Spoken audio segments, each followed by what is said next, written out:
What will it take for the people in power to wake up? Their national plans so far reflect what appears to be a dangerous lack of urgency. Nobody can today, address climate policy without, being very attentive to the voice of the youth. The mixed bag of despair, frustration, and hope from COP26. The fancy speeches, protests, and declarations are done for now. But will those promises be turned into real action? In today's Top 5. Welcome to Know This COP26 edition. I'm Alejandro Alba. It's our last day in Glasgow, but negotiations are not over yet. Let's count down and get to the biggest stories you need to know. Starting at number 5, protesters kept the spotlight on their climate change messages throughout the conference in many creative ways. There were massive marches symbolizing solidarity and smaller demonstrations loaded with snark. A group from South Korea dressed like the guards from the hit show Squid Game, going after a Samsung executive as the company is accused of continuing coal projects around the world. There was also this Pokemon protest from Japan demanding an end to coal power. And in Australia, demonstrators build a big koala head to show what will happen to the small marsupial if more is not done to stop the wildfires that endanger the indigenous species. At number 4, looking ahead to COP27 that will be held in Sharm el-Sheikh, Egypt. Egyptian President Abdel Fattah el-Sisi says it will be a true African conference. Many are expecting the conference to be led by Egyptian Environment Minister Yasmin Fuad, who says her top goal is to make the summit more inclusive to all voices. Being a president of the COP, it's very important that we would make sure that everyone is consulted, that we have an inclusive process, a transparent process, a meaningful participation of all stakeholders, not the parties to the convention alone, but the civil society, the youth, the children, and definitely above all, the women. Fuad has been working tirelessly on the sidelines at COP for Egypt's bid to host the next summit. She says the summit will focus on expediting the course of reversing climate change, and she is pushing for more women to take the lead in the decision-making.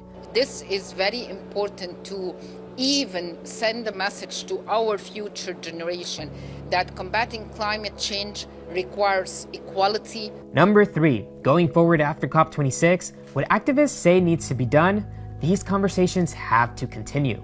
For activist Alicia Gomez, who works to help indigenous communities in the Amazon region of Colombia, that means teaching children early on about the dangers of the climate crisis. Es crucial y es muy importante, y creo que tenemos que empezar a hacerlo a través de las escuelas, a través de los conectarnos con los profesores, con las universidades e incluso a través desde la familia. Gomez is the communications coordinator for the association Ambiente y Sociedad. She believes climate change language coming from summits like COP would have more of an impact if it was more relatable, i.e., break it down into layman's terms. Yo creo que incluso, por ejemplo, hay un tema en todo el tema del Acuerdo de París, hay un tema de terminología muy técnica, que incluso creo que el reto está de nuestro lado, poder comunicarlo y poder traducirlo a un lenguaje mucho más digerible para las comunidades y para los públicos en general, para el ciudadano de a pie, ¿verdad? At number 2, the challenge from Ugandan climate activist Vanessa Nakate to world leaders, envoys, banks, and corporations. I'm actually here to beg you to prove us wrong. We desperately need you to prove us wrong. The 24-year-old speaks for young climate fighters across the planet who want to believe that all of these sweeping pledges will work. But they've been down this road before, and it's a tough sell. We don't believe that promises made by financial companies to end deforestation will actually prevent trees from being cut or burnt down. We simply don't believe it. But I am here right now to ask business and finance leaders, show us your faithfulness, show us your trustworthiness, show us your honesty. Nagate has been at the forefront of the climate fight even after she was originally cropped out of a picture by the AP last year, in which she was standing next to 4 white activists. The backlash over the incident solidified her presence as the voice of young Africans fighting for action against global warming. God help us all if you fail to prove us wrong.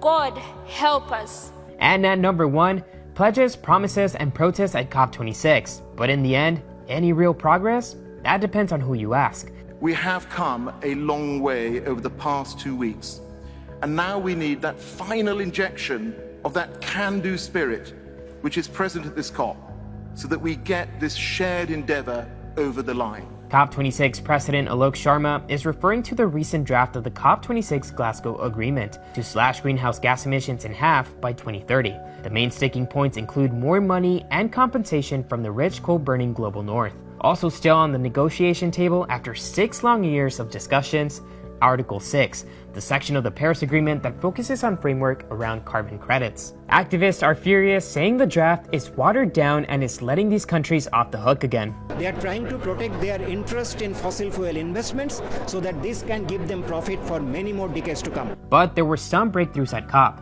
India finally admitting it has a serious emissions problem and vowing to net zero by 2070. And the ice between the US and China starting to thaw out, as the nations agreed to work together to scale back emissions. Net zero pledges require rapid, sustained emissions cuts this decade. And I welcome the recognition of this fact in yesterday's US-China cooperation agreement that I consider an important step in the right direction.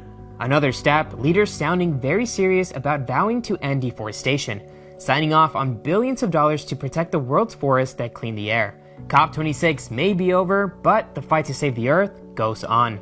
We know what must be done.